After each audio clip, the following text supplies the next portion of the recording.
சிறுத்தை போல மறைவாக வாழ்ந்தவன் இன்றுதான் மத யானை போல் வருகிறார். அடையாளம் தெரியாத உடையோடு திரிந்தவன் படையோடு நடைபயல்கிறார்.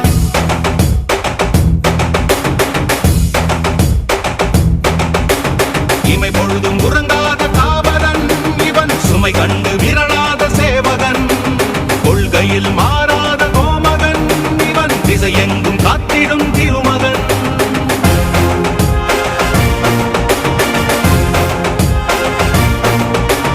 இடி வந்து விழுந்தாலும் இடியாதவன், இடரென்ன வந்தாலும் இடராதவன், பதறாமல் சிதறாமல் அதிராமல் உதிராமல் இருக்கின்ற பணம் பெற்றவன்.